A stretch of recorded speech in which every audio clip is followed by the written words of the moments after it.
Here's my tier list for all the Paragons in Bloons Tower Defense 6. Now before I start this video I have to say I did a lot of research myself and I also talked to a lot of really good Bloons players for their input, so thanks to all of them. We're going to start with the Glaive Dominos, aka the Boomerang Paragon. This guy belongs into the C tier and here's why. It got a lot of buffs in the recent updates and the price got changed from 400k to 325k, and it can now buff all primary towers attack rate by 0.9, which is effectively an 11.1% attack speed buff. Overall he isn't the best damage dealer, but because of the balance changes he isn't the worst Paragon we currently have. The primary buff can be extremely useful in free play for tier 4 and tier 5 bosses, and it's also a very cheap defense for a tier 3 elite boss. I did a free play testing from around 100 to 300 and the Boomerang Paragon was on number 5 out of 7 places. Next up we have the Ninja Paragon, and oh boy, this guy is by far the biggest winner of update 37 if we don't count in the new overpowered Minneapolis. By the way, I have to mention that this video got crazy delayed because I was very busy last week doing this for 18 hours a day.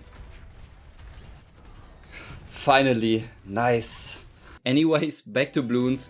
The Ascendant Shadow, aka the Ninja Paragon, now grants global camo detection to all towers, has plus 6 damage on his main attack against camo bloons, plus 20 on the explosion, plus 16 on shurikens, plus 3.2k on the bomb, and plus 700 on the sticky bomb explosion. And that's not even the best part, it now deals 25% damage to all non-boss MOABs that spawns. This basically makes the Ninja Paragon the best late game tower if you go to around 450 or higher. In general, this guy is pretty decent when it comes down to dealing consistent damage because its sticky bomb also has global range. It is not used in normal ranked mode and only on tier 5 elite ranked bosses. Because of its recent new buffs and because of its incredible late game potential, by the way it got number 2 on my test run, it belongs into the B tier. Next up is the Buccaneer Paragon, aka the Boat Paragon, aka the, please don't blame me for this, Navak of the Sea, I think. And before I list up all the good perks about this Paragon, I'm going to put it into A tier. This one is clearly one of the top 3 Paragons we currently have, and here's why. First of all, its ability can be used twice a round to hook in any BAD on the screen.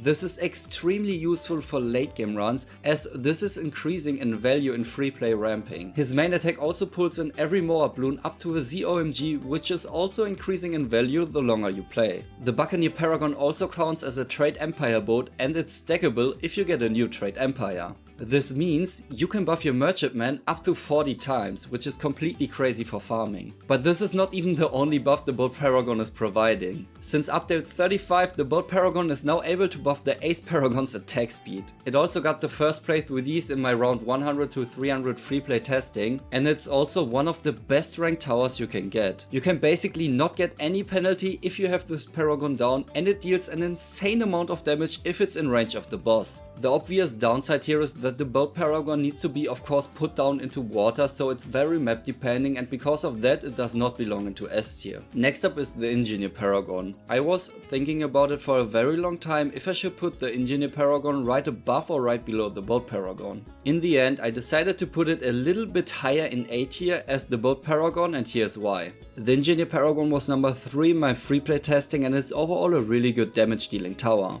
One of the reasons for this is each round also increases its attack speed by 10% up to 600%. And in addition to all of this, the Master Builder, aka the Engineer Paragon, gains the ability to deploy up to 3 Mega Sentries that can create even more Mini Sentries. Its basic attack is a nail attack that can pin down ceramic bloons and all MOABs up to ZOMGs. If you already have 3 Mega Sentries and you are using the ability again, the first sentry is going to explode, dealing tons of damage. And because of this mechanic, the Engineer Paragon is as of right now the best ranked Paragon tower in the game. You can one-shot Vortex with the Engineer Paragon because its explosion is bigger than the Vortex protection shield. And it's also capable of one-shotting Blunaris if its degree is high enough, and it can also frame perfectly kill Lich if the ability are timed right. I have to say it's a very micro heavy tower, but it's not the micro heaviest Paragon we have. Next up is the Wizard Paragon, and I'm pretty sure I'm getting hate for this one. It comes with 2 abilities. The first one is transforming it into a stronger version, dealing a lot of damage with a devastating arcane beam. The other ability sets everything on the screen on fire and it spawns zombie ZOMGs. Now ranking this guy is a little bit hard because in my round 100 200 to 300 test run, it was only on the second last spot. I'm not really sure if the instant degree mod didn't work on it, but as of right now, its free play potential is not really good. We didn't have a boss event yet to test its potential in ranked mode, so I did my own testing in sandbox mode using some mods. And I came to the conclusion that the Magus Perfectus is similar to the Ninja Paragon.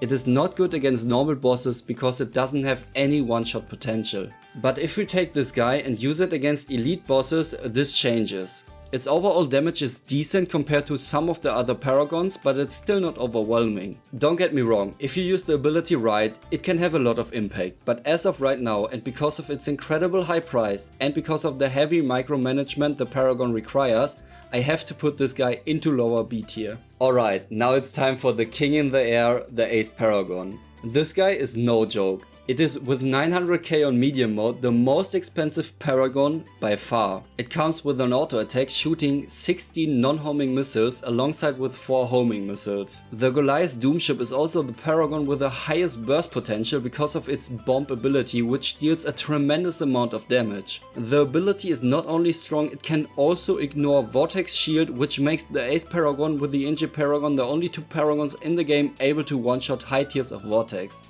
In fact, the Ace is so strong it can solo most of the tier 5 elite bosses alone, probably all of them if there wasn't Dreadbloon's immunity phase. For free play, the Ace is great. It got spot number 4 out of 7 in my test run, but I didn't really min-max the abilities and I didn't really have the options to put this guy on Wing Monkey because I disabled Monkey Knowledge. If microed well, this Paragon is able to kill a tier 5 elite Lunarius in about 1 minute, and if you want to see that, click the box on the top right. The only downside is that the Ace Paragon is freaking expensive, so most of the people cannot afford it before round 100.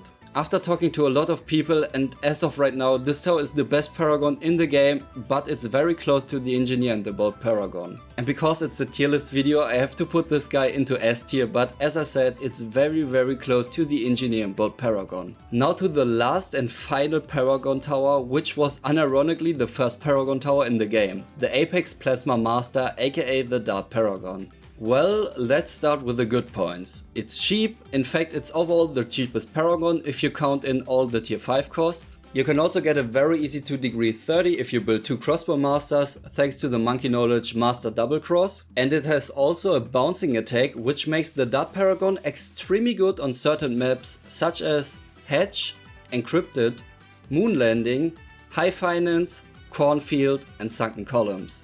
Well, and now to the bad points. If you do not play on certain maps, the Apex Plasma Master becomes the Apex Plasma Loser. It gets completely out DPS'd by the Boomerang Paragon and all other Paragons, and also in my free play testing it was by far on the last place. In fact, the damage of the Dart Paragon is so bad that the degree 40 Dart Paragon gets easy out DPS'd by a degree 20 Boomerang Paragon. It is still a great way to defeat a tier 3 boss if the Boomerang Paragon is banned, or if you play on one of the few maps where this guy is actually good. But besides that, do not use it unless you have no other options. D tier, worst Paragon in the game. And now it's your turn. If you like this video or if you disagree with some spots, let me know down in the comments, and if you want to support me for free, make sure to use my creator code Punji in the store. Right now you are also getting a cool profile icon if you use my creator code.